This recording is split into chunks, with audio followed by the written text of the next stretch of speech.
Abusing a cat by stepping on it. Stop abusing the cat! What? You'll take its life out of its soul. So what? I'll report you. I dare you.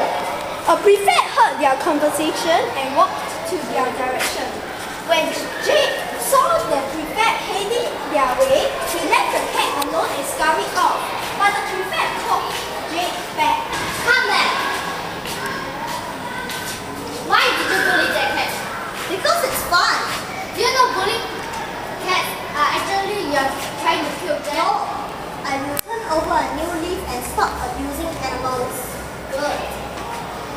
Fiona, you did a good job. I will take the cat to the general office so that the teacher will phone you back. And I will write down your name so the teacher knows that you have done a good thing. I will come with you to own up my mistake that I made. Okay, so come along.